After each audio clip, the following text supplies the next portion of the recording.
Mark Jeffries, and Matt Pangrack. BTL is brought to you by Lowrance, Lose, Strike King Lures, Bass Cat Boats, Ducket Fishing, Spro, AFCO, Big Bite Baits, Sunline, and TH Marine. BTL coming at you. Good Monday, everybody. Welcome once again to BTL Bass Talk Live, where we're going to talk bass fishing and anything else that Matt and I want to talk about. Dude, glad to see you. You've been gone. You've been shaping the minds of today's and tomorrow's youth. How are you, Matthew? I'm barely keeping it together, Mark. You seem a little tired. Yeah, it's down at Lake Amistad, the 9th year Kurt Dove's Pro Bass Camp. Basically, 24 kids. And my microphone cord's already caught up in my chair. Is there any way to fix that problem? That's been a problem for the better part of a decade. What? We have the headset cords, and then we have the roller chair, and then you roll over. Well, you have to maintain cord organization. Has that not been an issue for the better part of it? Is there something we can wrap around the... I got zip ties over there, dude. Okay, we might have to do that. Anyway, Kurt does Pro Bass Camp down on Lake Amistad, and you come in, and it's basically a all-inclusive, extensive camp. 12 instructors. Denny Brower is one of them. They do 2 sessions, different ones. Usually Matt Reed, Keith Combs, Pete Pons. I don't know if he's doing it this year. Austin Terry did it this year. Mansu, a lot of guides down there. How was the fishing? At Amistad, I don't want to say it's back, but Amistad is really good right now. It's like 40, 50 something feet low, but there's still grass in the water. It's like literally like you're fishing in like a Caribbean island. It's just that blue water with that kind of white rock, but it was really good. Yeah. I think we probably caught a dozen over 4 that we put on the scales with 11 to 15-year-old kids, and Denny, of course, caught an 8-pounder during the week, but 30 to 40 fish. Every day we had about 16 to 17 pounds, just teaching them how to fish. So we fish from like first light to 3. It's like 110 degrees. Then you come back, work on tackle. They go do a seminar, eat lunch, come back to a casting contest, and go to bed. These kids are just wore out afterwards. Wow. But I was actually a counselor in one of the houses, so that's scary. That's real scary. How much counseling did you do? I did a lot of. I'm down about 2.5 spools of Sunline now because those kids have no understanding of what fluorocarbon costs. And I mean, you got a 13-year-old kid right there who's like, Denny told me that I had the wrong line on, and can I borrow some of yours? And I'm, what are you gonna look him in the eye and be like, no, kid, get your own line? No, you're gonna say, okay, I'll hook you up. And then one guy sees you spooling up, and the other kid's like, wow, I need some fresh fluoro too. That's all great. I mean, that's good stuff right there. And hopefully they will end up buying some new line, some new Sunline and all that because of your gracious actions. But I was talking about, how about any counseling in life? Did you talk about life? Did you talk about college? Listen, here's the thing. Did you talk about work? Well, I had 2 13-year-olds and a 15-year-old, so no. Perfect age. Here's the thing. These kids are obsessed with bass fishing. That's okay. Nothing wrong with that. We talked a lot about bass fishing. Here's what's crazy. It's interesting to see the trends over the years of all this.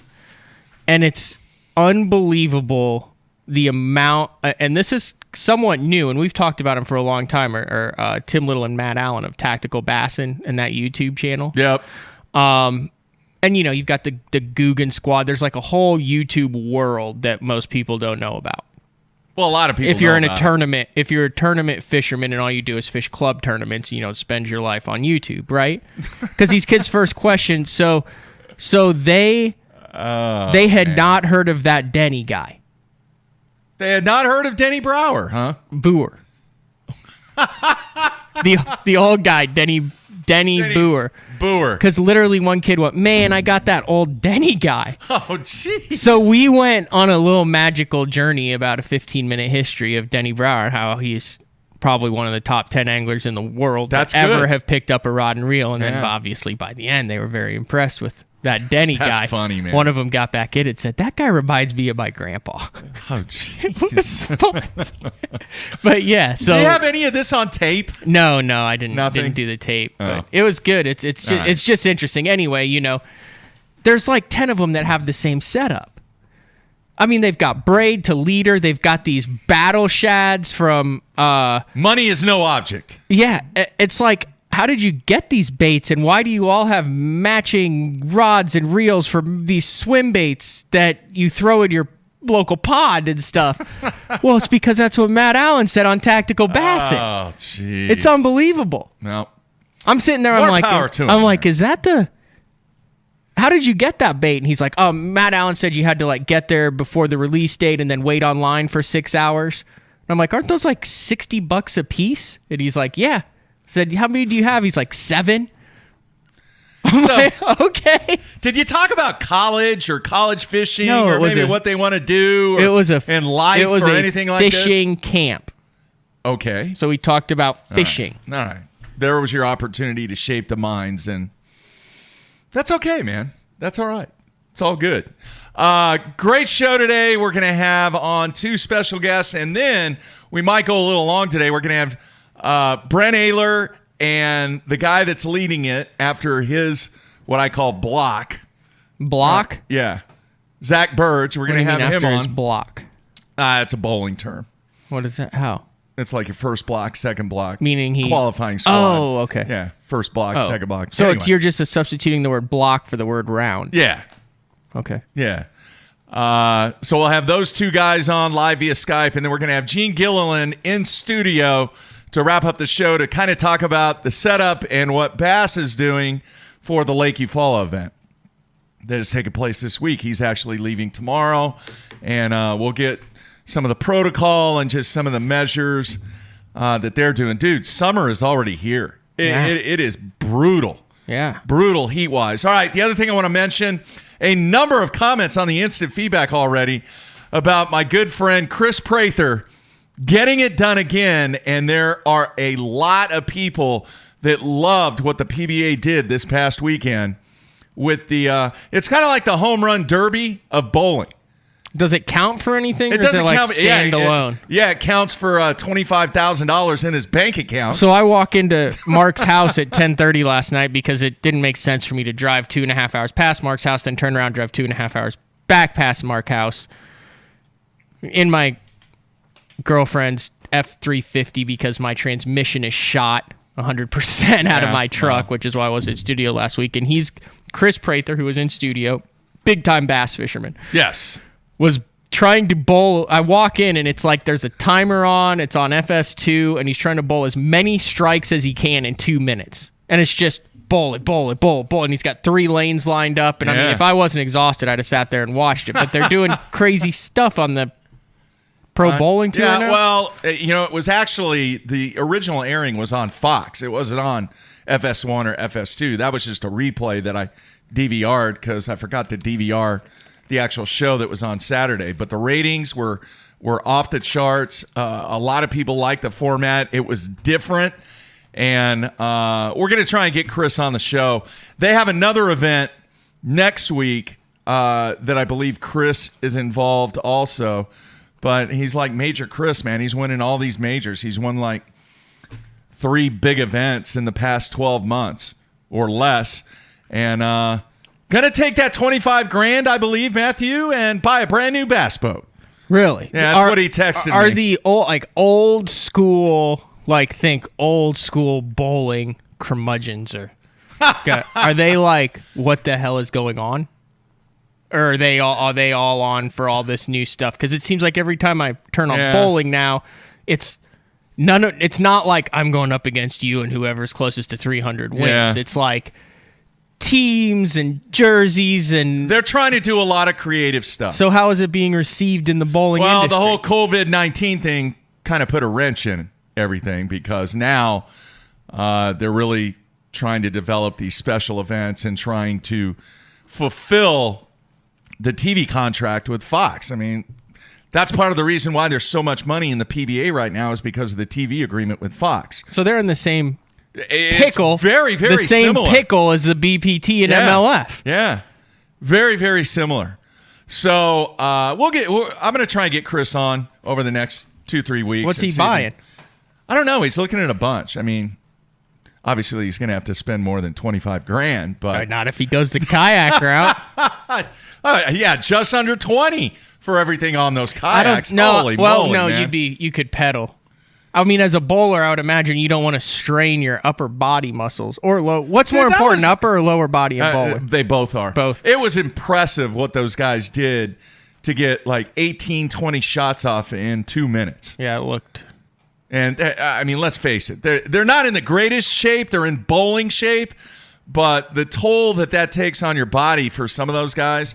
Walter Ray Williams, I think, would have a very challenging time to be able to compete at that. He's 60 years old, though. Good grief. You want to knock out a couple news items before we... Well, the big news that came down is the ESPN coverage that is going to be on ESPN2 for the Lake Eufaula event. Timing is everything, and there's not a whole lot of sports on TV right now, so the efforts of the Elite Series are going to be displayed, hopefully to a number of people that are dying to watch some type of competition. Now, am I missing this? Is there a giant blowout article about this? I've seen some of the anglers talking about it, and there's the June 4th press release, and all it says, like always, the real-time action, this is on Bassmaster.com, the real-time action will be carried on Bassmaster Live at Bassmaster.com from 7 to 10 a.m. and from 11 to 2 p.m. Same normal coverage, right? Yeah. But for the first time, multiple hours of coverage will also be broadcast live on ESPN2. Check your local listings for details. Yeah. And that may be because maybe some of the cable providers across the nation have already had those blocks sold for programming. Mm-hmm. I mean, that happens when you have these weird situations like the COVID-19 situation. Is this a logistical nightmare if you're a cameraman or someone who's behind this? Pretty easy? Yeah. I mean, because still, I mean, you have I haven't watched any live stream that hasn't had some glitches, and I'm assuming they aren't very keen on glitches on ESPN2. No. So will there be different cameras or anything, or they'll just run the feed through ESPN2? Thing. Yeah. Because they're like... Pretty seamless. Oh, my gosh, we don't have to run the 2011 World Series again. Or whatever it is, right? A lot of cornhole on lately. Have you noticed that? Yeah, oh yeah. A lot. God into that. Yeah. So that is a very, very, very big deal. We had the Toyota Series. Did you look at the stats on Lake that? Eufaula? Yeah. Boy, they're not drawing great there. 87 boats. Yeah. The first one in that. And you look around here at the BFLs, though, and you've got 170, 150 BFL boats. But, I mean, I know they expanded They can't be making any money on 87 boats. No, but I think part of the reason is, once again, the situation with... No, it's not. There's 180 guys that showed up for the BFL on Lake Eufaula. I know, but what is the cost? They dropped the cost for the Costas. The cost? Listen to me. Or the Toyotas. I'm talking about the cost between the BFLs and the Toyota Series. It's a lot. Not from an entry fee, but just from an expense and practicing and everything else that you have going on. It's much, much, much easier. Remember, even though the really, really good jobs report came out, and that's why the market went up almost 1,000 points on Friday, is because people are going back to work. All right, but the unemployment rate and the unemployment situation is still an issue, of which I think the reality is finally setting in for some people of, well, instead of doing this, probably a good idea if I do this with my disposable income. So I think that has a little bit to do with it. And then, with it being late in the year and just, some other things. I was not surprised by the number of BFLs, at least here, the number of BFL anglers, at least here in Oklahoma, because the guys have been pretty much itching to fish something fairly low cost. And the guy who won this thing, Josh rolls. Tracner. Yeah. I'm not going to lie. I hadn't heard of him. And you? Have I ever heard of him? Yeah. No. Dude's like really good. Yeah, never heard of him. He's fished 38 events with FLW. He's had 15 top 10 finishes and 5 BFL wins, 4 of which were 2 in 2018, 2 in 2019. I did see how stacked the field was at the top from Alabama. That's what I'm saying. Good and Lord. Then he won this. So he's had, in the past 3 years, he's had 4 BFL wins and now a Costa, or a, God dang it, I'm the one who always calls it the Toyota Series, and I'm calling it the Costa. I am tired this morning. Yeah. So he won it, and it was actually a very interesting. I don't know if you followed how it went down, but there was a dude who had like 25 a day, and was pretty much it seemed like running away with it, right? Yeah. Yeah. And then he only came in with 11 the final day. So the Elite Series, it started practice there. They kick off in a couple days. But it was 23, 19, and 22 for some, right at 65 pounds to win. But a lot of 20-pound bags weighed in. Bet there was a lot of offshore But there was stuff, also man. a lot of locals. Because look at the... Oh, it was stacked with Alabama guys. Alabama and Georgia. Yeah. Because it's right there. But Alabama. Oh, Brian New doesn't count. He finished 3rd from North Carolina. He's the second coming of Brian Thrift. So you put him in a different category. But Alabama, Florida, Alabama. Yeah.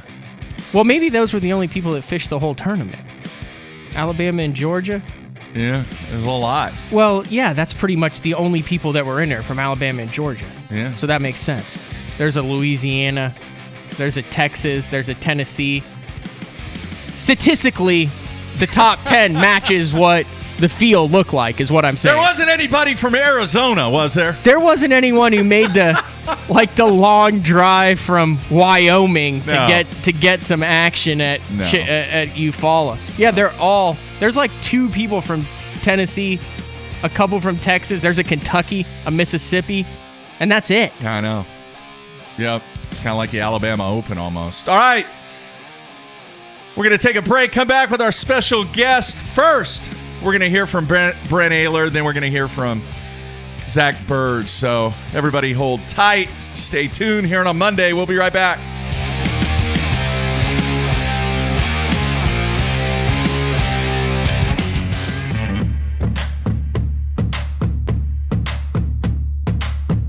The ultimate fishing system starts with Lowrance HDS Live.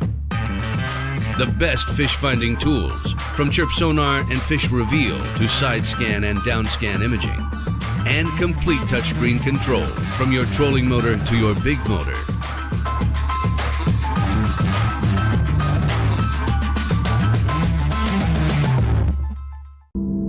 Yeah, you care about gear ratios, inches per turn, and ball bearings, but most importantly, you want reliability and dependability in the equipment you use. Lew's doesn't cut corners when it comes to the gear they build. The new Speed Spool LFS is the best $99 reel in the market. Go see for yourself.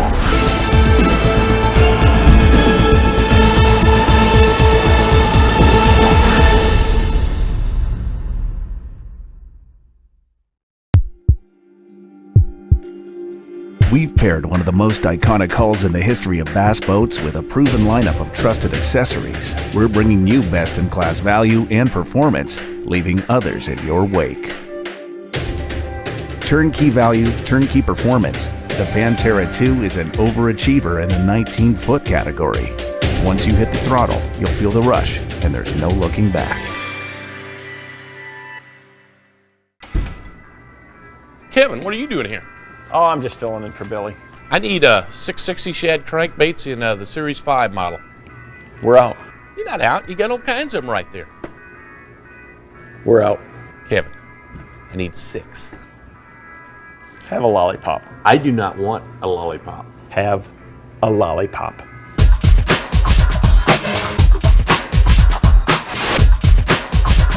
Do you have it in sexy shad color? At Duckett Fishing, we have assembled the top pros in the country to help us design rods to give you a competitive advantage. Castability, strength, durability, action, sensitivity, weight and balance, and consistency. Combine that with the best warranty in the industry, and you have rods that are pro-driven. Duck It Fishing, pro-driven. Hey everybody, Tide Faircloth here. Want to show you one of my favorite braided lines, SX1 30-pound Sunline braid. I use this braided line for a couple of different applications, and one of my favorites to use for this line is a swim jig. Casts great, and it's small diameter, and just works really great on a swim jig. Another technique I like to use for 30-pound SX1 Sunline braid is whenever I'm flipping like a light, say an 1/8 to a 1/4 ounce weight in grass, small diameter, I don't lose much action on my worm, just works great in those scenarios. So if you're looking for a braided line for a swim jig or fishing a light Texas rig, check out Sunline's SX1 30-pound braid.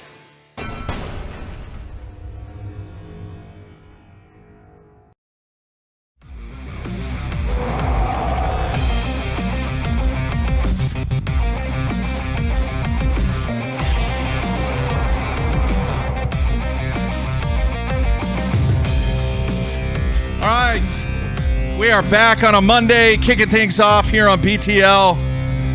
All kinds of tournament action going on, and it is good to be back in business talking about tournament fishing finally, man. Talking to a couple guys today who are in the mix for some big checks. Yeah. In the mix. You have to realize here, you've got a bunch of guys, Christy, Birge, Edwin.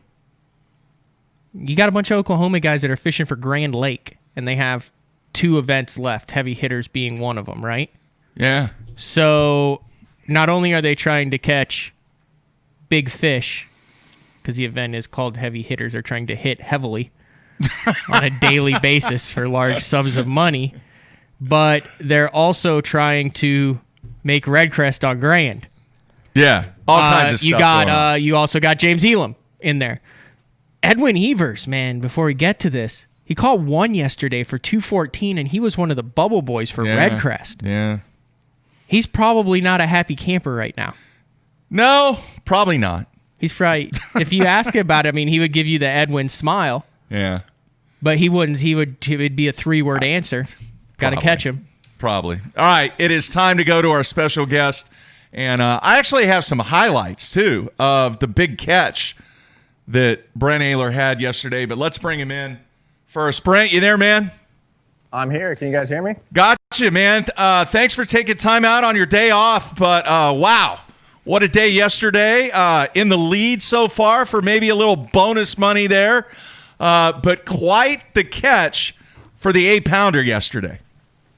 Yeah, it was pretty intense. You know, it's I'm not gonna lie, it's been a grind out here. I haven't caught many big fish. We only had 2 days of practice, and I think my biggest fish was maybe a 3.5. So I did not really think that was possible. But Lake Kissimmee, Toho, man, there's so many big fish in here. I think we're just timing it wrong. You know, if we were here about a month ago, I think that there would be almost a 10-pounder caught every day. And I'm hoping that doesn't happen because I want that fish to stand up for another day. You know, I don't see doing that again, and I'm worried about someone else catching, you know, one bigger. How ticked off was Justin Lucas? Yeah, I mean, it's funny. He texted me last night, and I won't tell you what he said, but or what gesture he put on there in the text, but it was. It wasn't the thumbs up. It was not a thumbs up. It was year number 1. Kind of. Wow. Lucas had an 8.3. Ayler had an 8.6. Yeah. Obviously joking around, but yeah, I think they happened almost at the same time. I don't know whose fish was first, but when the dust settled after I caught that one, my official goes, "Oh, by the way, Justin caught an 8.3." Yeah, Justin had a cooler buff on in the picture, though. That's important. You the fashion guy there, the Matt. Faded flag one. All right. I want to talk real quick, Brent. Did you attack this event any different from a strategy standpoint with the added money in there? Or was it just going to be, hey, if I catch a big one, I catch a big one? You know, typically you kind of get an idea of what's happening on the water when you practice. And for me, it's always find the groups of fish. Sometimes in Florida, when you find the groups of fish, the bigger ones are there as well. I don't know if there's necessarily a way to just go, hey, go do this one technique and you're going to, if you get a bite, it's going to be a 6 to 10 pounder. I honestly think you could catch one of those fish doing any number of techniques in any number of areas of the lake. So I really approached it as do well in the tournament, advance the knockout round, get the points, qualify for red crest. That's kind of my overall way to do it. Now for here, the way that the 2 days of practice went, I was just hoping for a scoreable fish. It has not been easy. I've caught plenty of smaller fish under 2 pounds. It's been a grind out there. I mean, you look at the standings yesterday. I don't know what's happening this morning, but you don't just go out there and catch a lot of fish. In the springtime, you do. Right now, you're not. It's been hot. The water temperature is 80 degrees. We've had a lot of rain, a ton of rain actually, very little sun, and a decent amount of wind. So the conditions haven't been great, and they're not getting any better.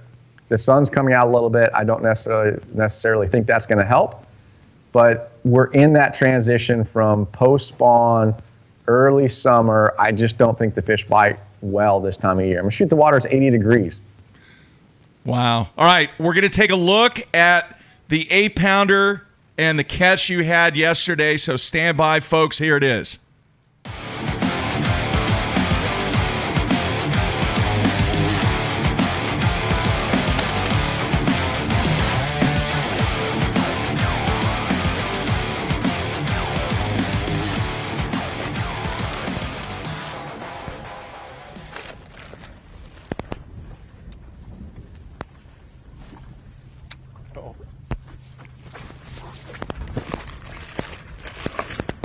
Stay on there, fish. It's a big one. Gosh, it's a big one. Gosh, it's a big one. Oh my gosh. Oh my goodness. Yes. Oh my goodness. Look at that thing. Oh my goodness. Look at that thing. 8 pounds, 6 ounces. Yes, look at that thing! Oh my goodness! Look at that thing!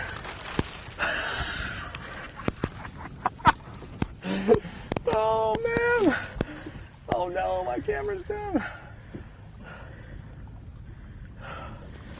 Wow, look at that thing! Now that's how you do it right there.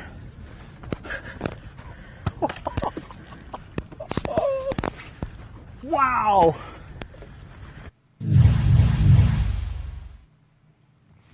All right, man. You look kind of shocked when you got the bite. I mean, talk a little bit about that. That whole bite was crazy. The bite, the catch, everything from start to finish was, I'm going to replay that moment for years to come. It was, I was doing okay at the time. I hadn't caught any big fish. I went and tried a backup pattern where I thought I might be able to catch a few, and that was basically flipping hard lines of tules and Kissimmee grass. And the unique thing about this is the wind was blowing in there, and I made a long pitch back into a pocket of Kissimmee grass and sparse reeds, and there's a perfect little pocket, and I had to make a long pitch and kind of weave that bait in there. And when the bait hit the water, the reeds and the Kissimmee grass all shook. And normally when that happens, that's a good sign, either a good sign or one, you spooked one. But to see that, I didn't see my line jump, I didn't feel the bite, everything shook when it hit the water. And I lifted up and it was heavy, and I set the hook and I knew right away it was a big fish. And I mean, it came jumping out of there. I mean, think about, an 8-pound fish on a short line, seeing everything move when you pitch in there, setting the hook, and then trying to get that fish out of there. I was freaked out of losing it. I was fortunate to even get it out of the cover to get it in and actually get my hands on it and land it. And man, it was exciting. I mean, believe me, like I said, I hadn't caught any fish, over 3.5, 4 pounds So to catch an 8-pounder is a big deal. And I mean, even when I waited, I thought it was a 7 something. I didn't know it was going to be over 8. And when he called out 8.6, man, I was so excited because that right there could potentially be worth a lot of money. Now, believe me, I am scared that it's going to hold up for another day. I really, really hope it does because I could use the bonus for heavy hitters like that. And, it's just it'd be a fun event to come away with having done that. And I mean, believe me, we have another day. I might catch another one, but I find it hard to believe. You don't get many bites like that. And I'm fortunate I got it. I'm thinking back. I mean, everyone knows how good you are, but when it comes to big fish, didn't you catch some monsters at like Fork in the TTBC back in the day? I did. I was thinking about that last night. I actually won 2 tundras in the TTBC. I caught big fish twice. Yeah. And then how big was the fish out of Conroe at the Classic? At the Classic, I caught a 9 something, and it's funny because up until that moment of the first TTBC fish, I had not caught many big fish of the tournament in these bigger tournaments like that. I think that there's a long span where I never even got it once, and then all of a sudden I got a couple in a row. Yeah, you're the Nico drop shot rig guy who always made the top but never had the mega bag. I mean, that's not an insult. I'm just saying that's what it was. But now I'm looking back on it. I mean, dude, you've had more memorable big bass in the past 5, 6, 7 years than Kelly Jordan has. And that's saying something. That's funny. Yeah, no, I've been blessed, and I can't really celebrate it yet because there's a whole nother day left, and I'm hopeful that it'll stand. I'm hoping the fishing gets tougher each day. It'll be a good indication of what the guys do today. If not many big fish are caught, or if there are big fish being caught today, then I'm going to be really scared that fish will hold up or not. But man, I can't tell you how bad I want it to stand just for this first round, and I can't tell you how bad I want to make that knockout round and have a chance at $50K for the knockout round for big fish. All right, very cool. Last question, Brent. You being from California, a somewhat unique situation where a lot of the guys out there, they were able to stay dialed in, to fish a lot. I know I talked to you. We had you on BTL, and most of the lakes were shut down. You were doing some bank fishing, a little bit of bank fishing there. How easy or difficult was it for you to get back into the rhythm? I was able to fish a little bit. I had to travel though. I drove to Arizona twice to, fish for a day or two, and I fished some random lakes here and there. I tried to get out as much as I could, but it was difficult. And I was really bummed because my home lake, literally the day that I flew out to pick up my rig to drive it home, they shut down my local lakes right there by my house, and they opened up 1 week before I left to come out here. So I wasn't able to get as much fishing in as I wanted to, but when you go to Florida, there's really not many 2 areas that are similar to what we have here. So even if I was able to fish, it would not be fishing this style, fishing, shallow, grassy, cover everywhere, and the water temperature being 80 degrees. So, I wish I could have been more in tune, but, the fishing's tough, and, I think that I'm managing okay, I guess. All right. Last question. Biggest factor for you to move on to the next round? I have to, first period is going to be a big deal for me. I'm hoping I can get into one little area, hunker down, catch 3 fish. If I catch 3 fish in there, I think I'll make the knockout round in first period. Keeping a level head, I think that that will be a big deal as well, because it's a grind. I caught 4 bass out there. I lost one, 3-pounder. I lost another one that I didn't see. I have been catching a few pike. So I really felt like it was a bass. I don't know that, but I really had 5 legitimate bites all day and only landed 4 of them. So it's not easy out there. When you go all day long and you only catch 4, that's a tough day. So I need to go out there and catch 4 more, and I'll make the knockout round. All right, there you have it, man. We appreciate you taking time out, Brent, and best of luck to you the remainder of the week. Thanks, you guys. Appreciate it. Thanks for having me on. All right, take care. All right, there you have it, Brent Ehreler. And we will have Zach Burge on here just in a few minutes. But how about the celebration, man? I wasn't going to bring it up, according to you.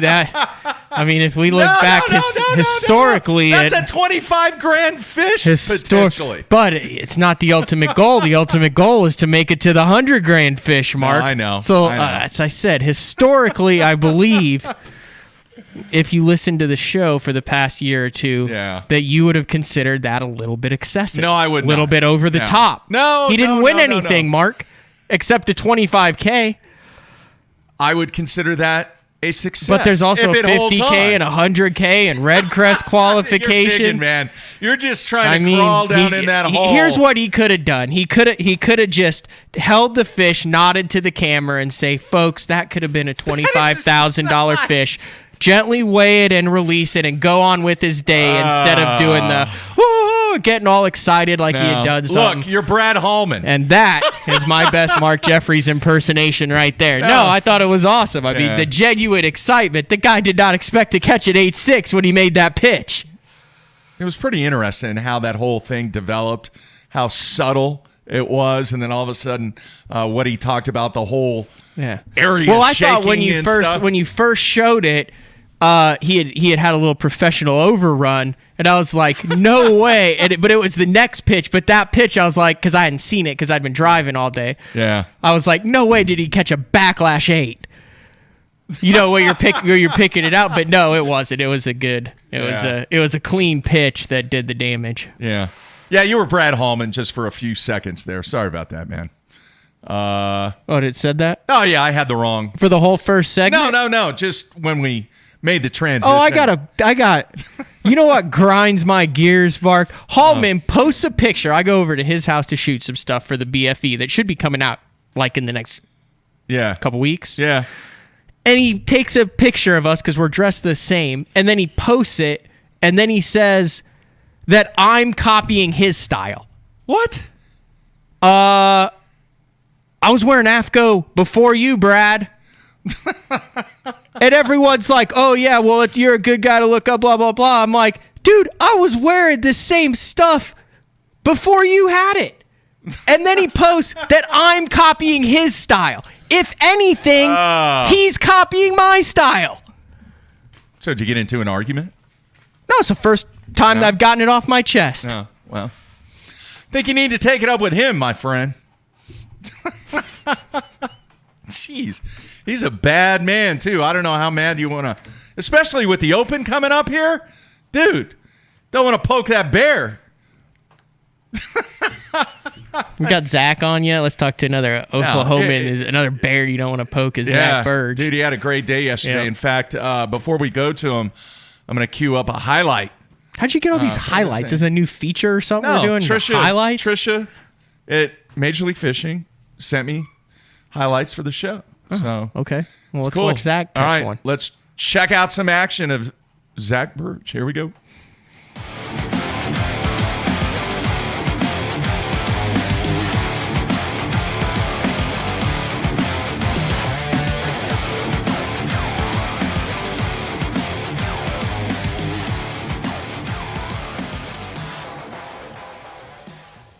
Oh, God.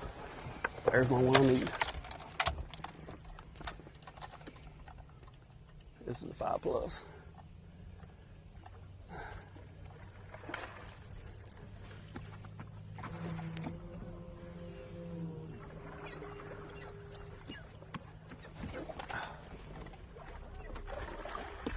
Golly, fish, what are you doing?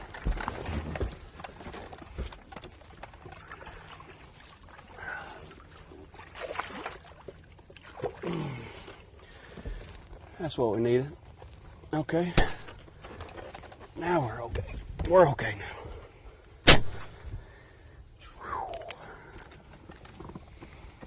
Told you there was 1 or 2 good ones in there. 5.5, maybe 6. 5 pounds, 8 ounces. 5/8. That's all right. It ain't no 8-pounder, but it's a good one. In here fishing the way I like to fish. Thank you, sweetheart. That's what I'm talking about. That's fun. Not gonna lie, she kind of scared me.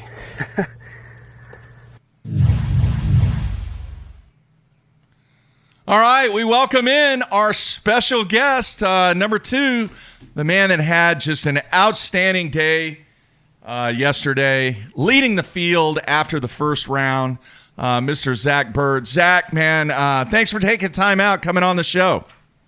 Yeah, man, I appreciate y'all having me this morning. All right, very cool. We just showed the highlight, and the thing that amazed me a little bit was how shallow that fish was when you hooked up. It was a thing of beauty, man. Yeah, you know, it's funny. After I got the fish in the boat, I realized that I had caught that fish earlier in the day. It had to be the exact same fish because she had a real distinct mark on her eye, and it was less than 15 yards from where I caught her the first time. She was back over around a point, and obviously you could see it. When I hooked up to her, she went the wrong direction, and I couldn't get my poles up fast enough to get around and keep her from going back there. So I just pulled her to the grass, and I asked if it was against the rules if I hopped out to go get her, and they said, no, you can do it. So I just jumped out, went and got her as quick as I could. It was kind of a little bit of a fiasco. What do you think about that, Matt? I mean, it wasn't sketchy, was it? I mean, like, there was no chance that, like, something could have, like, jumped out and grabbed crocodile or a something, snake, alligator, nutria, an angry nutria. If it had been more reeds or something around there, Yeah. I probably would have thought twice about it. But it was just some short grass and a little bit of water. I mean, I might have jumped out and landed right on top of an alligator that I didn't know was there, but I really didn't think too much about it. All right, I want to put this into perspective. All right, so I mean, you're leading Brian Thrift by like 17 pounds, which you can't really say that very much over the past decade. I don't think Brian Thrift's ever been 17 pounds down in his life. But so you had 53 fish with 17. Let me read you some names of guys who fished the same: Justin Atkins, James Watson, Shaw Grigsby, Jesse Wiggins, Anthony Gagliardi, Randy Howell, Dave Lefebvre, Edwin Evers, Dustin Cannell, Roy Hawk, and Scott Suggs. You caught more fish in weight than all of them combined yesterday in Florida. I mean, that kind of puts into perspective how good a day that you actually had. Yeah, it was good. I think I just got lucky. I was in the right place at the right time throughout the day and doing things a little bit different than most people, I think. So can you just like go back out tomorrow and do the same thing, you think, and be safe, kind of solidify yourself for the round? Or, I mean, since you're so far ahead, are you even going to mess with anything and go try to catch like just a giant? You know, at first I thought I was just going to go try to catch a big one. That was my plan.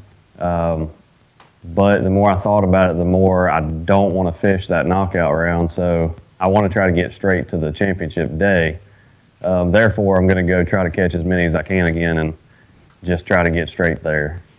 I don't want to take a chance at trying to catch a big fish and then not catch enough and then not making it straight to the final day. And then having to fight back through knockout round and then maybe not making knockout round. So it's too many variables if I just try to go catch a big one. Wait, if you win, then you don't fish the knockout round, so you're leaving potentially 50 grand on the table, right? But you're guaranteed to be one of 10 guys fishing for 100 grand. Exactly. Okay, I see.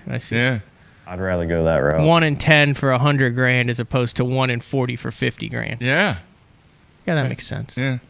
Hey, man, you mentioned luck, but come on, dude. I want to know, how was practice, and were you really, really surprised by your performance yesterday? Or once you started to see how things were developing, were you like, all right, confidence is at an all-time high during the day? What are your thoughts on that?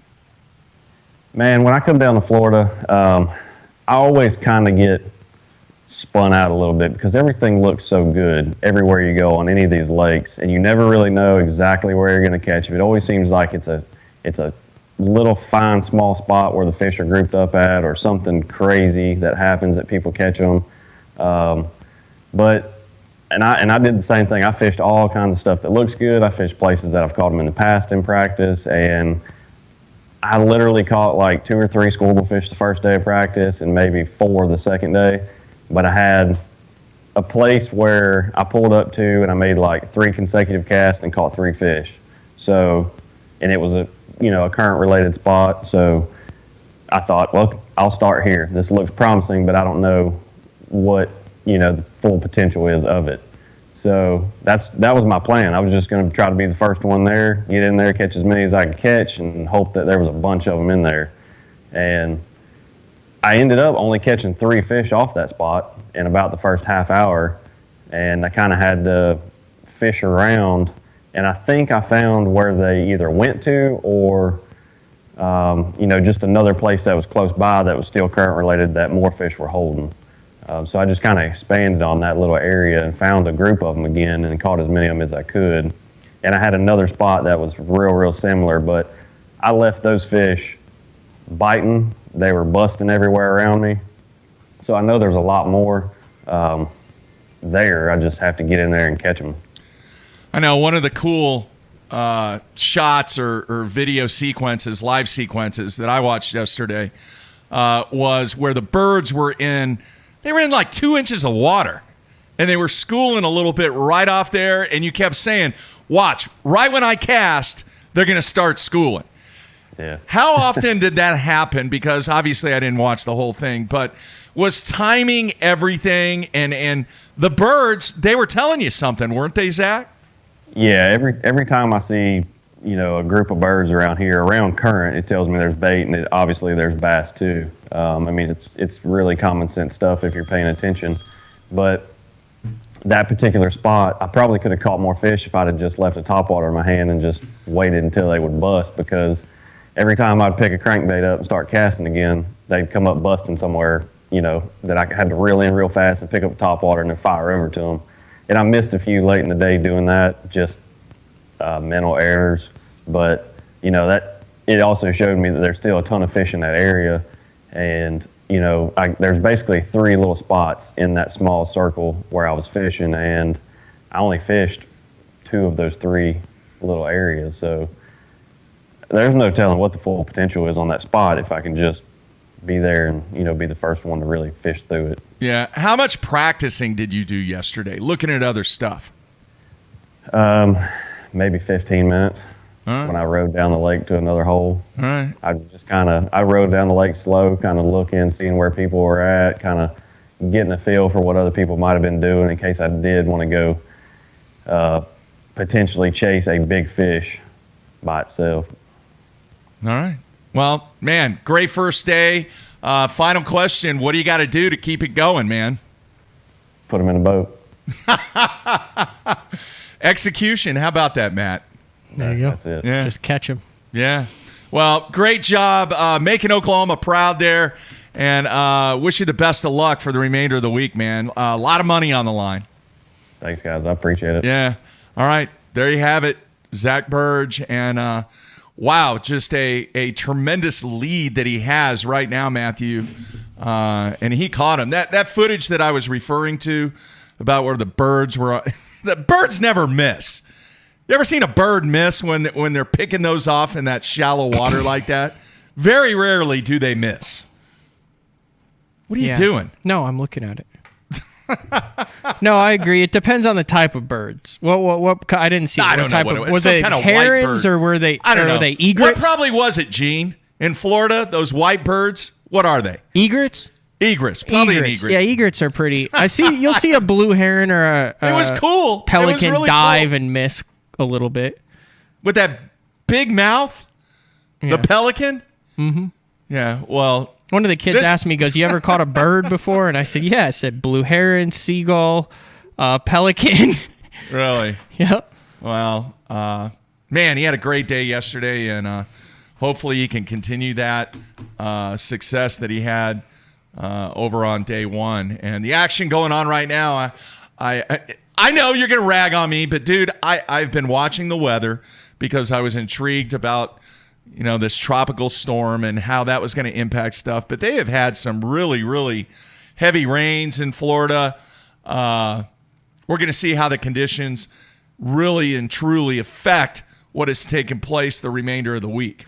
You don't think that the Oklahoma guys took notice? I mean, this is the first one since Redcrest, since they figured out the schedule and they only got 2. So Look at Zach Burge is Oklahoma, and he's leading round 1, right?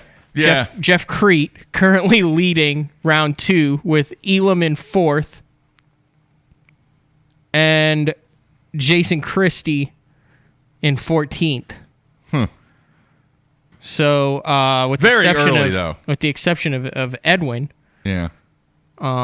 which is surprising, he'll probably, and Watson, who's in 31st, McClellan 26th. I'm just looking at guys who are, because I mean it's coming down to it. They only got one. You know what I mean? Yeah. Biffle. Oh, they've only got 39 guys fishing in one of the divisions in Group B. Yeah. With Amart not competing. Still seeing he's getting out on the water though. That's good stuff. Yeah. All right, we're going to take a break. Come back with Gene Gilliland. Talk a little bit about what's going to go down at Lake Eufaula this week on the Elite Series. So everybody hang with us. We'll be right back.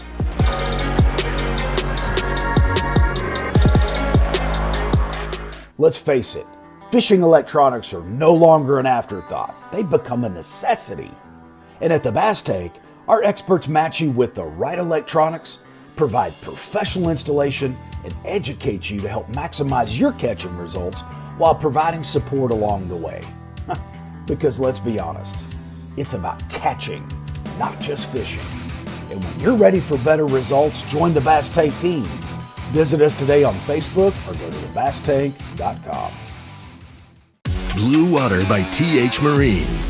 Offering LED lighting solutions for your boat, trailer, truck, ATV, and so much more. Engineered and built to be rugged with waterproof and submersible options.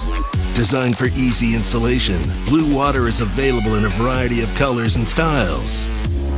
All backed by a limited lifetime warranty. Blue Water by TH Marine.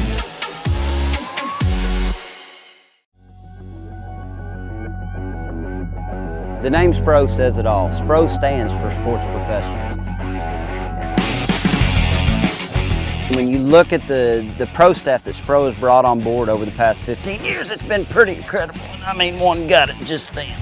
From the development of the rock crawler to the McStick, from the Fat Papa to the Little John series, when you tie a SPRO bait on, you know it's been designed by a professional to get the job done. As a professional angler, you've got so many things on your mind. Any advantage that we have is key. And not only rods and reels and lines and baits, but in our clothes. And the guys at AFCO, I mean, they have something for every situation. There's nothing AFCO hasn't thought about with the fishermen in mind. It's designed for fishermen, by fishermen, for every scenario you can come to. Any fish, any water, any condition, AFCO has you covered. All of us on the Pro Tournament Trail use Gamakatsu hooks. Why? Because they are absolutely the best. It's not about how many bites you get. It's how many you put in the boat. Gamakatsu makes hooks for every fishing style. We didn't come this far to lose fish. Did you? For more information, visit gamakatsu.com.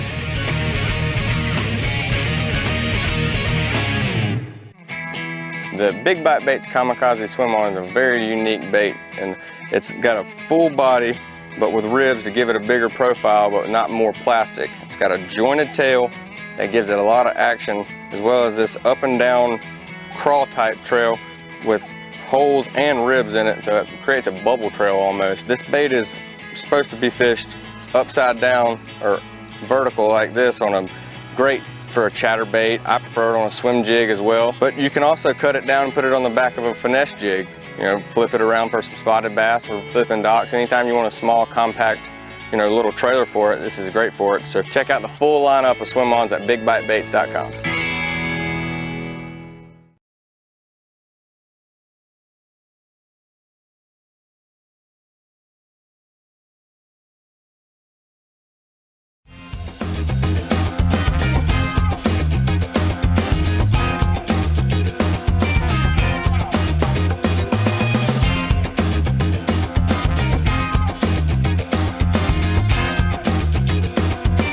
All right, we are back on a Monday, kicking off the week. All kinds of stuff going on in the world of professional bass fishing, and I'm so happy we have our next guest in studio.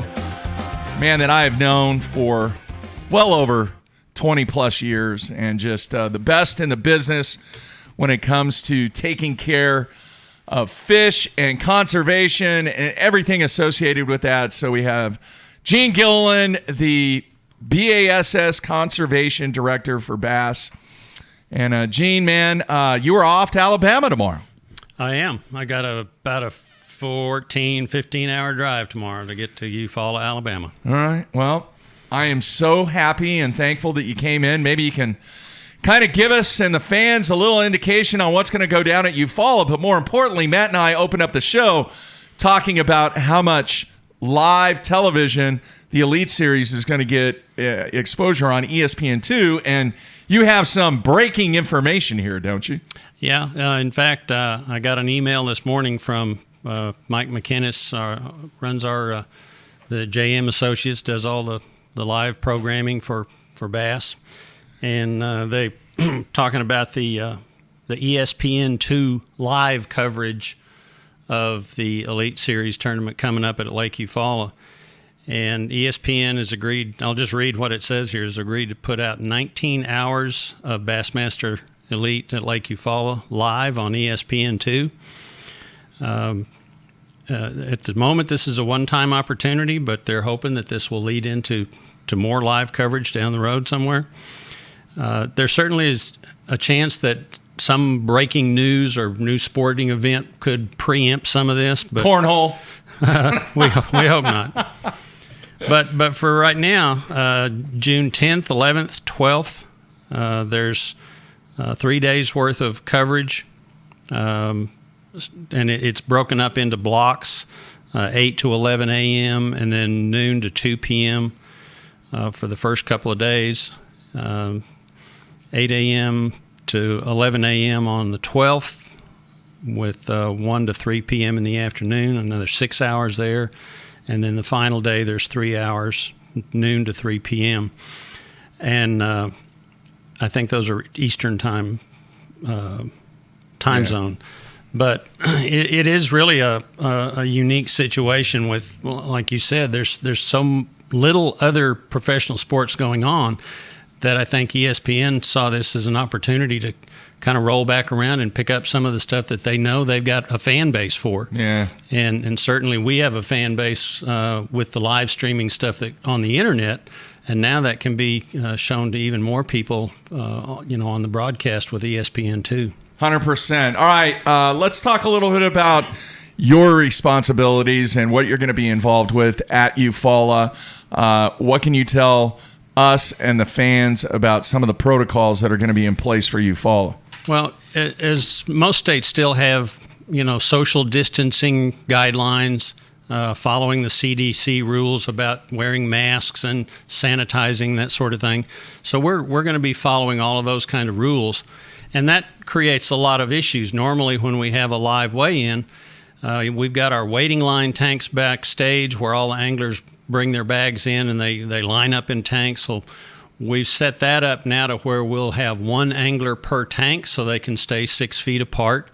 We're going to limit the number of bags we hand out. It will likely stretch our weigh-in out a little bit longer, but in terms of keeping with those social distancing guidelines, we're going to do what we can to keep people the right distance apart and still keep the pace going so that we can get through the weigh-in.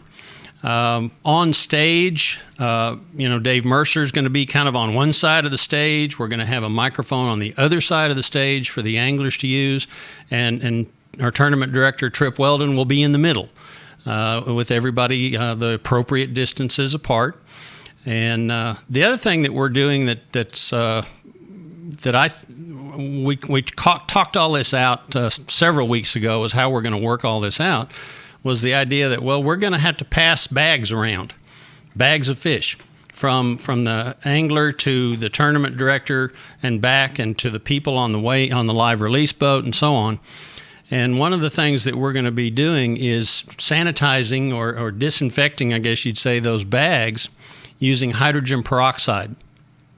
there's a lot of stuff you can spray on things to kill the virus, and you can use your Clorox wipes and all of that sort of stuff, but that's not good for fish. And so we figured out that one of the things that we can use is hydrogen peroxide, because it's relatively harmless in terms of what it would do to the fish. So all of the bags will be, after each person uses one, we're going to be disinfecting them with hydrogen peroxide, so that as that bag goes to the next person in line, they don't have any problems to worry about, and it won't be hurting the fish that they put in their bag. So it's going to be a process. I suspect that day one may look a little different than day 2 and day 3 as we kind of learn how the pace goes. One of the things that we are really trying to do is isolate the anglers. The backstage area is going to be for anglers and staff only. We're not going to allow families and media into that area, which is the normal protocol. And they're going to have to do all of their business outside of that and still maintain those social distancing guidelines, because there's going to be people watching, and we want to make sure that we follow all the appropriate protocols and do things right. And from a crowd standpoint, it's kind of the same thing. This is at a state park. It's a public area, and certainly there will be fans that will come out to watch the weigh-in. But we're going to be working with the fans and the local authorities at the state park to make sure that people follow all the protocols that are required. All right, so there is going to be fans at the weigh-in then. Again, it's a state park. Yeah. And so we're not excluding those people. We're not going to have the traditional big expo where we set up all the display tents and all of the sponsors have their booths and their displays. There's going to be a couple of those out there, I think, but it's certainly not going to be the normal expo that we have that attracts lots and lots of fans. Right. Until we get a little further into the season and see how this is all working as we go to the next state and the next state, it's all a very fluid situation. We're just going to have to try to figure out what we can do each step of the way. After Eufaula, we've got a little bit of a break in the Elite Series until we go to New York. We've got 3 in a row in New York. But we do have, immediately after the Elite, here in Oklahoma is the Open on the Arkansas River. And so one of the things that we're doing is that all of our tournament managers from all of the different levels, it's Chris Bowes that runs the Opens, John Stewart runs our Bass Nation, and Hank Weldon that runs the high school and college tournaments, are all going to be at Eufaula to see how this thing works in terms of the social distancing and the disinfecting and the spacing, so that they can apply that to their tournaments that are coming up in the next few weeks. And it's going to be a learning process for all of us. All right. I'm kind of confused, but at the same time, I want to make sure that everybody understands. Will the anglers continue to hand their fish to Trip? Yes. The anglers will bring their fish up from their boats. They'll stop at the what we call the bump sink, where we have one of our staff that checks the fish for live and dead and legal length, and then the anglers will take that bag of fish and get back in line as they work their way up through. When they come up on stage, they'll hand their bag of fish to put it in a sink. Actually, the way it's going to work, they're not going to physically hand it to Trip. What they'll do is they'll bring their bag of fish up, set it in a small sink that'll be sitting beside Trip. Then he'll reach in and get the bag of fish, put them on the scales, put them back in the sink. They're still in the bag because we weigh them in the bag, in the mesh bag. And put them back in the sink, and then the angler will pick them up and take them back off the stage. So in an effort to try to maintain that social distancing guideline, that 6-foot rule, we won't actually be handing fish from person to person. We'll put them in a sink and let the angler step back, and then Trip will step up, get the fish, weigh them, and go from there. All right. So again, it's a lot of it is conceptual at this point until we try to run all of our anglers through the system. We'll see how this all works, but I think we've got a pretty good idea of how it's going to work, and I think again there'll be some tweaks between the first few days, but I think we'll get through it, and I think it'll be okay. All right, very cool. I think the big news, obviously, is the ESPN2 coverage. That is ginormous. So a lot of eyeballs going to be on this first one, Gene. There will be, Yeah. and that's another reason that we're going to really try to be on our game in terms of not only taking care of the fish, but taking care of the anglers, the staff, and any of the spectators, because they're with the ESPN2 coverage. The potential audience out there is so much bigger, and we definitely want to make sure that we put on a good game for them. All right. Not only are you dealing with the COVID-19 situation, but water temps are starting to hit that peak level. So you're kind of double dipping on two things that you really, really are heavily involved with, Gene. Yeah, and that's one of the things about having to reschedule so many of these events, into later times of the year. With hot water temperatures, looking at the forecast, the air temperatures are supposed to be in the 80s, but the water temperatures are already up there. It's summertime in Alabama, and it's definitely going to be on the anglers to make sure that they take care of their fish in the boats, and then we're going to do everything we can on our end to make sure that we keep those fish healthy and get them back into our release boat and get those fish back in the lake alive and healthy. Very nice. I'm curious. Do you do fantasy fishing? No, I don't. Have you ever done it? No, I've never gambled on it. I can't. Are you guys allowed to? You can't you? I think some of the guys do, but I don't participate. Doesn't Ronnie Moore do it? Yeah, they can't win the prizes. Yeah, but they still do it though. Yeah. All right. Yeah. No, I don't do the fantasy stuff. Never have. Have you done any fishing during this? Oh yeah. Oh yeah. What's been the best story during this entire break about what you've done out on the water? My wife caught an 8-pounder about a week ago. Jeez. Not at Lake X, was it? Yeah. But it was at Lake X. It was a. He's got his own Lake X. That's right. My own Lake X. Yeah. Yes. We got into a small school of striped bass hybrids that are in this lake, and I hooked one and brought it to the boat, and I cast out again and I hooked another one, and I know these things run in schools, so I told her cast right behind me, right behind where my fish is, and she hooked up almost immediately. And I get my hybrid over to the boat. It's about a 4-pound hybrid, and she's fighting, and our lines are getting crossed, and we're swapping rods over each other's heads, and my fish comes up close to the boat, and next thing I know, hers is jumping behind the boat. It had gone under the boat, and that's when I realized, wait, this is not a hybrid. Oh man! And so I flipped mine in the bottom of the boat and just left it laying there.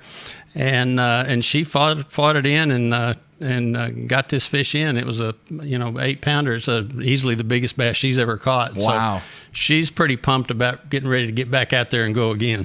Wow, very cool. All right, one quick question from the instant feedback. Andy in Indiana wants to know the Fizz kits. Yeah. Where can they get those at? Barb Elliott is our New York Bass Nation Conservation Director. If you'll get on Facebook and look up Barb Elliott, Elliott, and look up her Facebook page, and then you can instant message her through Facebook, and she can give you all of the information on the Fizz kits that she puts together. It's got the needles and the instructions and everything, but the best way to track her down is on Facebook. And again, it's Barb Elliott, and she lives in New York. All right. Good stuff, man. Very, very excited to see what goes down this week. The fishing, it could be hit or miss. They could do really well. I know a lot of fish are going to be caught out, and we'll see, man. We'll see what happens. Based on what happened this last week down there, I think the fishing's going to be pretty good. Yeah. This crazy weather stuff going on in the Gulf, we'll see what that does to things, but it's supposed to be rainy the first day or so of the tournament, so we'll see how that affects things. Should make things better. But they'll catch them. Yeah, they will. All right, we're going to do this. We're going to take a quick break. Come back with Matt. Wrap up things here on a Monday, so everybody stay tuned. We'll be right back.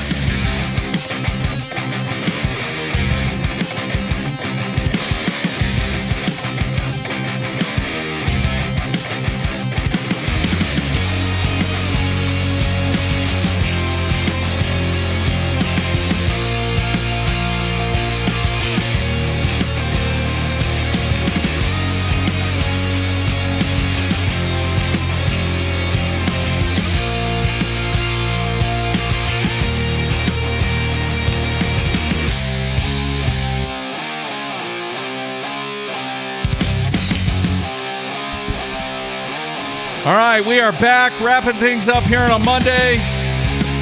And, wow, a lot of stuff going on, Matthew. Yes. Which is good. But the fishing is back. It is back. It is back. All right, a couple of housekeeping things real quick. I want to make sure everybody understands the deadline for the Apex Bass Games, June 14th. If you haven't entered in it, please make sure you do. Go to basszone.com. Take care of that. Get entered. Tomorrow, big day. We haven't done it for a long time. And by the way, I got an enormous amount of feedback from the caller that we had. I believe it was Mike in North Carolina. I've not listened to the replay, but Robbie, who was my co-angler at Table Rock in the Costas last year. We like talk every day now. Yeah. He's really good. He's won like $800,000 out of the back of the boat. I've told that story. And he wins out of the front of the boat, too. He wins so much that they no longer give him plaques. They give him little placards that he then puts on the plaques that he's already won. That's how Very much nice. he wins over there in Kentucky. That's a lot. Pickwick, Kentucky Lake area. Yeah. Anyway, he goes, I just get a texted. He goes, Jeffrey's better mention this caller in the credits. And I said, what are you talking about? He goes, he's taken one call for half an hour. Yeah. Yeah, it was a great, great phone call, and so many people sent me an email or there were some messages on the instant feedback. There were some messages on YouTube. They were like, hey, man, you need to get this guy to pinch hit when Bradley or Matt can't come on the show. Mm-hmm. So it was really, really good call. Anyway, having said that, tomorrow, with everything going on, we're going to have a Sunline Hotline show. You, the fan, can call in. You can ask Matt or myself anything about anything, and we will talk whatever we want to talk about and get the feedback from the fans. All right, here's an idea that I want to run past you. I haven't ran past you or the viewers, right? So today's Monday, the 8th. So you have the 9th, 10th, 11th, 12th, 13th, 14th, 15th, 16th, 17th, 18th. What happens on the 18th? I don't know. It's the first day of the Bassmaster Central Open on the Arkansas River. So there's 10 days until this Open starts. So I've got that Pangers 2020 series where I did the one-on-ones and have done some of the other tournaments. A little bit of a hiatus now as we get things back together. Mm-hmm.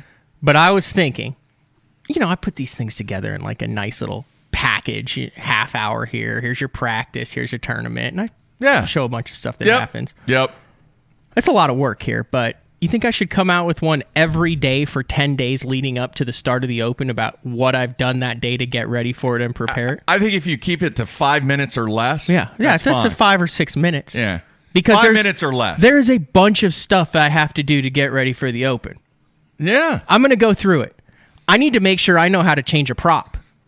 Listen. I wouldn't even admit no, that. I know that Why there are people that admitting I had this talk with Dave, and I know how to change a prop. I've done it before. don't. But yes, I do. You have the block and that, and you take the pin out, and you have to do it with the pin, and you spin it with the wrench. You take it out, you check everything. But here's the deal. What's that?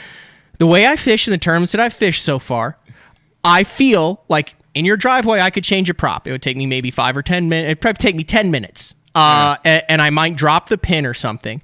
I need to get to the point where if I'm running on the Arkansas River and I have to get back to a lock or something, and boom, I hit a stump and I mangle a prop, something happens.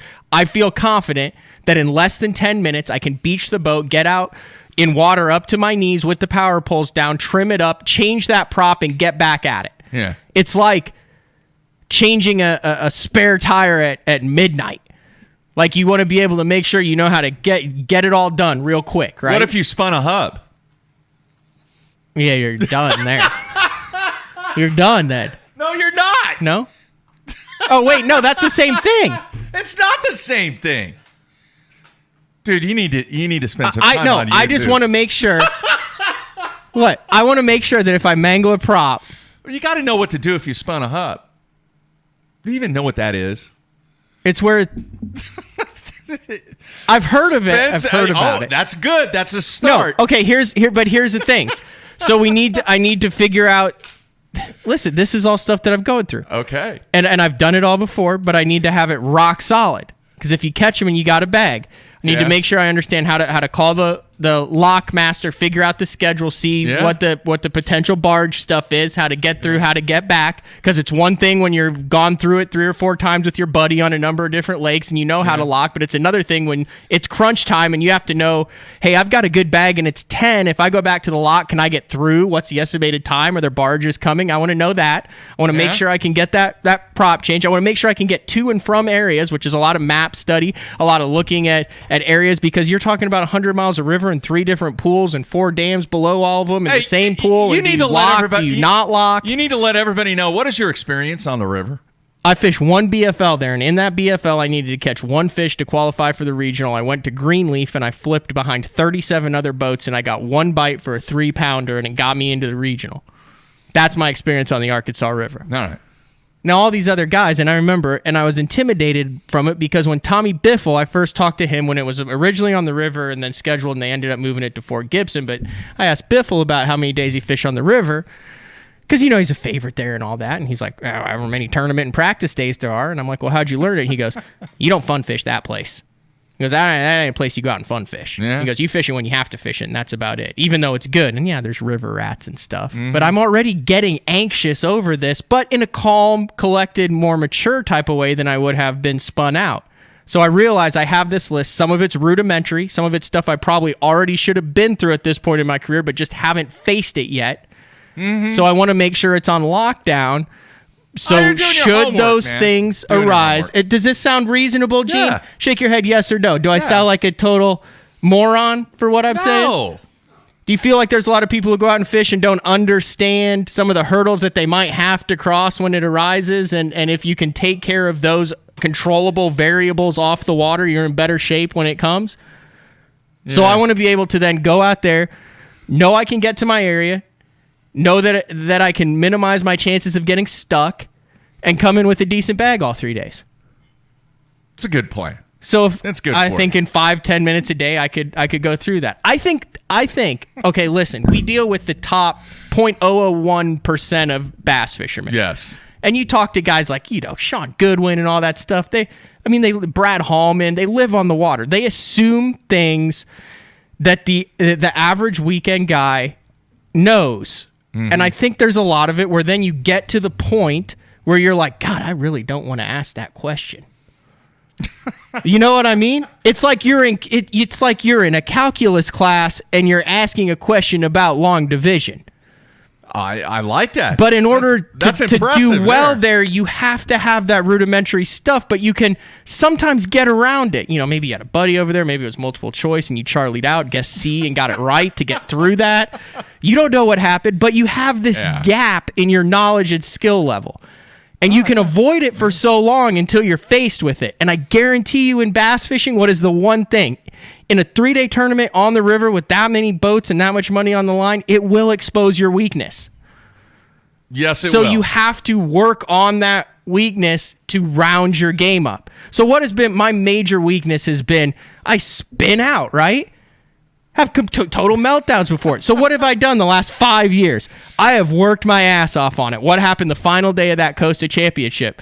What to go in with $20,000 worth of fish, and I'm stuck 40 miles from the ramp. Did I spin out? No. I was calm. I'd worked on the mental aspect of my game. I knew what the procedure was in that. I got everything in. I got in with 2 minutes left to spare. Had I not ran through that in my head and made sure that I had all those things in place and had a game plan and thought it through, dude, I'd have been doing donuts with the trolling motor screaming, woe is me in a cove while my check-in time passed. Look, dude, I'm going to tell you right now, you could do all this, and I think it's fantastic and outstanding, all the prep work that you're doing to get ready for this. Bottom line is this. If you walk through that lock and there are barges lined up, you're screwed. You're SOL. 100%. All right? And you can't control that. Now, what you can do is you can do your homework and see if there is some type of schedule that you can forecast kind of what barges are coming through. But, I mean, that's not, in stone because that stuff constantly changes. That is the biggest factor on that lock and that pool is the barge traffic. Yeah. So you can do everything you can do and you might get shut out. Hey. How many times has that happened, Gene, to guys? Lots. What's the deal with the 1 o'clock weigh-ins? For the Opens? Yeah, I'm asking Gene off camera. Because we're starting real early, because it's gotten hotter in the summer. The tournaments have been postponed. All right. We're supposed to be early in the year. Yeah. Yeah. Now we're later in the year. Can't hear Gene, but Yeah. Well, we'll tell him. yeah. So we're going to take off earlier to weigh in earlier. 6 a.m. 6 a.m. takeoff. Because it gets daylight at 5:30 now. Okay, so if you 5 take a.m. off at 6 and you're boat 1, you'll be in flight 1 that's due in at 1. So 7, 8, 9, 10, 11. Wait, 7, 8, 9, 10, 11, 12, 1. That's only a 7-hour day. Yeah. That's what I'm saying. That's a huge, huge factor in throwing in the barge traffic, depending on what that barge traffic Should I schedule just looks shaky like. head the off limits then? Should I just totally... Then I don't have to worry about the prop. I don't have to worry about the Hey, barge man, schedules. if I don't there's- have to worry about running. If there's 19 I just have to make sure pounds- my batteries are charged. Dude, if there's 19 pounds down at Kerr and you go down there and you catch 19 pounds in the first hour and a half, 2 hours, get the heck out of there and lock back through. That's the rule. I could just shaky head the off limit. I don't even have to practice. I could just show up, shaky head the off limits. I don't need the spare prop. I don't need any of the skills. I don't need any of the time management. Yeah, just... I just changed whatever, my whole dude. strategy. Jeez. Whatever. Anyway, so, no, I think it's a cool idea. Some people on the instant feedback, 10 and 10. 10 minutes, 10 days. I think 10 minutes is a little long. 5 and 10 is more viewable, more interest. People lose interest. I'm not naming. I'm on just it. putting it out. If it's interesting for 10 minutes, it'll be 10 minutes. Yeah. If it's interesting for... I need to go home and sleep. Yeah. Do you know what the Lockmaster's name is yet? Pal. Shooter. I Buddy. might send him a gift or two, maybe butter him up a Does little that bit. happen? Do they butter up Lockmasters? Oh, I'm sure it does across the country somewhere. Will you, bring them a bottle of bourbon? Take him out to dinner. Yeah. Really? Yeah. I feel like that's a good... Omaha That's like steaks. the first step in a restraining order. Omaha steaks. What do you could just call up the dude, lock and dam part of the authority and process. just be like, hey, can I talk to the I lockmaster? wanna Just see be that like, hey, tape. what's your name? I want to see that. Be tape. like, You need I the would video. like to send you some Omaha steaks. I will be at a Bass Cat Links. It'll be a coral and gray Bass Cat Links. I'll give you the nod. What's your favorite cut of beef? I mean, I guarantee you, dude, it's not going to matter if he's got 4 barges lined up. I don't know. Those Omaha steaks. I don't know. So I think it's a cool idea for you to document over the next 10 days the process. Very, very cool. So we will see what Matthew's adventures on the Arkansas River. This is something I don't know. I know they're getting a ton of rain in Arkansas. With that pool, I don't know if they get a ton of rain downriver, does that affect the pool that is upriver? Gene, do you know that? Very little? He says very little. Yeah, Mark So- Mark already did the Armageddon.